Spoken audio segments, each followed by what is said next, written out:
Good morning students, this is lecture number 4. In this lecture we will discuss about the resistance of conductor.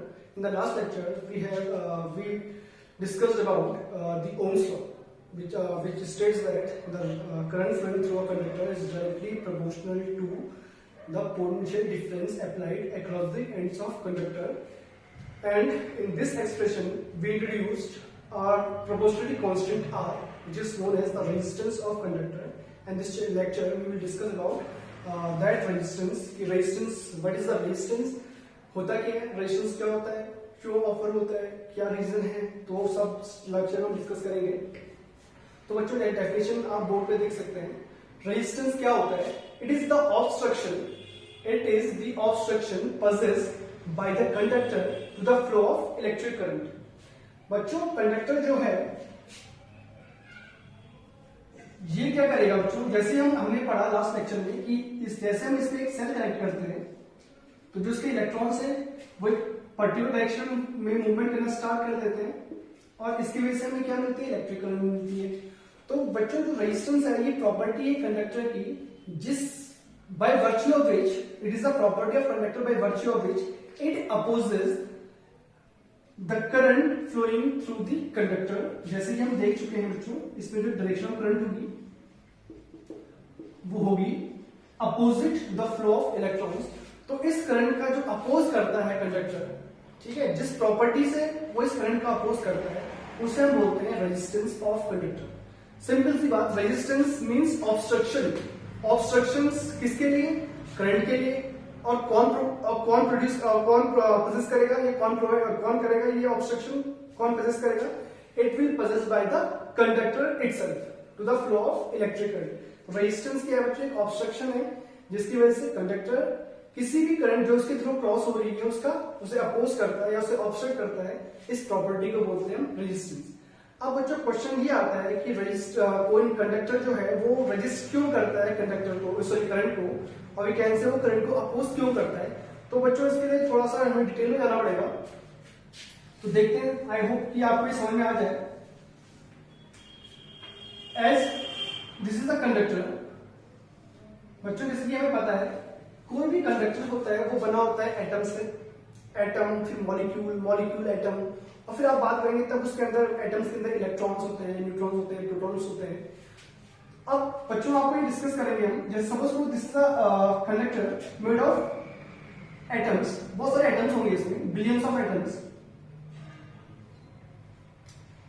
ठीक है बच्चों, these are atoms. अब बच्चों आपको पता होगा किसी भी एटम के अंदर एक न्यूक्लियस होता है और इसके अराउंड इलेक्ट्रॉन्स रिवॉल्व करते हैं, है ना. तो इलेक्ट्रॉन्स जो हैं हमारे फ्री इलेक्ट्रॉन्स वो इन्हीं जो हमारे फ्री इलेक्ट्रॉन्स हैं, आपको पता है कि जो साइज ऑफ इलेक्ट्रॉन्स वो बहुत छोटा होता है एज कम्पेयर टू एटम. देखिए आप एटम कितना बड़ा है. सबसे जो बेसिक यूनिट, जो सबसे स्मॉलेस्ट यूनिट हम बात करते हैं किसी भी मेटल की, वो एटम होती है. फिर एटम के अंदर भी हमने पढ़ा है कि इलेक्ट्रॉन्स होते हैं. ठीक है बच्चों, तो इलेक्ट्रॉन जो होते हैं वो बहुत छोटे होते हैं साइज में as compare to atoms. Suppose करो कुछ इलेक्ट्रॉन्स हैं हमारे पास यहाँ पे इस कंडक्टर में, नेगेटिव चार्ज. तो जैसे बच्चों हम इसमें एक पोटेंशियल डिफरेंस क्रिएट करेंगे और we apply a cell across the ends of conductor, तो बच्चों आप क्या देखेंगे, जो इलेक्ट्रॉन्स हैं वो माइग्रेट करेंगे टुवर्ड्स द. तो ये जो इलेक्ट्रॉन्स है बच्चों ये माइग्रेट करेंगे टुवर्ड्स पॉजिटिव टर्मिनल. तो आपको जैसे दिख रहा होगा इसके जो पाथ में वो बड़े बड़े एटम्स हैं. तो मोस्ट प्रोबेबिलिटी हो सकता है कि जो इलेक्ट्रॉन्स हैं ये कोलाइड करेंगे मॉलिक्यूल्स के साथ, कई एटम्स के साथ. तो बच्चों आपको दिख रहा है कि कोलिजन होगा इन मॉलिक्यूल्स के साथ. ये कॉन्टिन्यूअसली होता रहेगा जब तक ये इलेक्ट्रॉन इस वाले एंड तक ना पहुंचे. ठीक है, तो आपको दिख रहा है कि जो कोलिजन, जो ये एटम्स हैं, यही क्या होता है, एक मेन रीजन है जिसकी वजह से जो इलेक्ट्रॉन्स हैं ये कोलाइड करते हैं एटम्स के साथ, और इसी की वजह से हमें क्या मिलता है, ऑब्स्ट्रक्शन मिलता है in the flow of electric current. देखिए सिंपल सी बात है कि अगर यहाँ पे ये पूरा स्पेस वैक्यूम होता, पूरा खाली होता है स्पेस, और केवल एक इलेक्ट्रॉन को मूव करना होता नेगेटिव टू पॉजिटिव, तो ऑब्वियसली बात है कोई सिंपल स्ट्रेट लाइन के अराउंड फॉलो हो सकता, मूव कर सकता था, क्योंकि कोई बीच में पूरा स्पेस वैक्यूम है, खाली है, ठीक है, या एम्प्टी है. बट सपोज करो यहाँ पे आप कुछ डिफरेंट एटम्स और मॉलिक्यूल्स हम लेके चले, तो जो इलेक्ट्रॉन्स है इसमें हम माइग्रेट करेंगे फ्रीक्वेंट कोलिजन होना पड़ेगा, कई बार इसे कोलाइड करना पड़ेगा एटम्स और मॉलिक्यूल के साथ। तो जो कोलिजन है ये किसको ये क्या कर रहा है, ये ऑब्स्ट्रक्शन प्रोवाइड कर रहा है इस चार्ज के मूवमेंट के वेग को, इस चार्ज के मूवमेंट को, और इस चार्ज के मूवमेंट को अगर क्या है ऑब्स्ट्रक्शन प्रोवाइड हो रहा है तो इसकी वजह से ऑब्स्ट्रक्शन किसको प्रोड्यूस होगा या किसको प्रोवाइड होगा, करंट को प्रोवाइड होगा। तो what is the cause of resistance? It is the frequent collision of electrons with the atoms and molecules of the conductor. This is the main reason.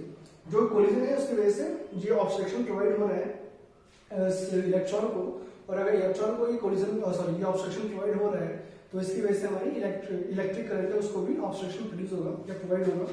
इसे हम बोलते हैं resistance of conductor. Now on what factors the resistance of conductor depends? किन factor पर resistance of conductor depend करता है? Factors on which resistance of conductor depends. Factors on which the resistance of conductor depends. First factor is length and second is area of cross section. ठीक है बच्चों, जो resistance है conductor का वो इन दो फैक्टर पे डिपेंड करता है। ठीक है, जैसे कि देखो समझ सकते हैं कैसे, the resistance of conductor is directly proportional to length of conductor. अगर लेंथ ऑफ कंडक्टर, अगर कंडक्टर की लेंथ लार्ज होगी तो रेजिस्टेंस भी लार्ज ऑफर होगा, अगर लेंथ ऑफ कंडक्टर स्मॉल होगी तो रेजिस्टेंस भी स्मॉल ऑफर होगा। This is first variation. And second is the resistance of conductor is inversely proportional to area of cross section of the conductor.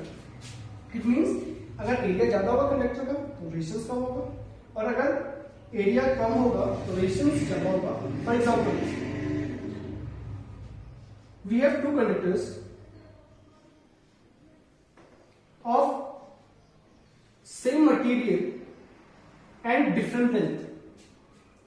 देखो दो conductors हमारे पास जिनका मटेरियल सेम है, suppose करो ये बना है आयरन से और ये भी बना है किससे, आयरन से। इनका जो क्रॉस सेक्शन एरिया है, the cross section area of both conductor is A and length L1 L2। Material same है दोनों कंडक्टर्स का, एरिया दोनों का बराबर है, लेंथ डिफरेंट है। लेंथ ज्यादा किसकी बच्चों? लेंथ जो है कंडक्टर P और Q, कंडक्टर Q की लेंथ L2 है और P की लेंथ L1 है। L2 is greater than L1, we can say the resistance of conductor Q is greater than resistance of conductor P. इस Q का resistance P से बड़ा होगा because resistance of conductor is directly proportional to length. Now, second area, we have two conductors P and Q having same length. Length दोनों की क्या है बच्चों? इक्वल है, but the area of cross section of P conductor is A1 and area of cross section of Q conductor is A2, और you can see that the length of conductor is both the conductor are equal but the areas are different. किसका area बड़ा है बच्चों? A2 का area बड़ा है। जब A2 area बड़ा है जो कंडक्टर Q का है, तो वी कैन से अगर एरिया बड़ा होगा तो रेजिस्टेंस क्या होगा? कम होगा। We can say the resistance of conductor Q is less than resistance of conductor P। क्यों? Because the area of conductor Q A2 is greater than the area of conductor P। From these two equations, combining both these equations, we got R is proportional to L upon A, and here a proportionality constant is introduced which is rho. This is the proportionality constant rho known as electrical resistivity.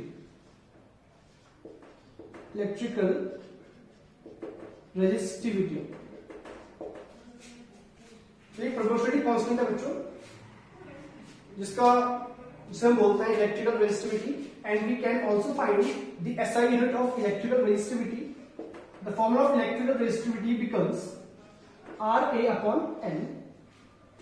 As we know that R is the resistance whose SI unit is ohm, area A is area, SI unit is meter square, and L is length, having SI unit meter. So we can say the SI unit of resistivity is ohm meter. तो I hope बच्चों कि आपको resistance का ये topic समझ में आया हो एंड हमने इस टॉपिक में पहले रेजिस्टेंस को डिस्कस किया, रेजिस्टेंस होता क्या है और फिर हमने देखा कि रेजिस्टेंस को जो कॉज है वो क्या कॉज है क्यों कोई कंडक्टर रेजिस्टेंस ऑफर करता है. Then the formula the factor affecting the resistance of conductor and then the new term is electrical resistivity which we discuss in the next lecture. So बच्चों, thank you.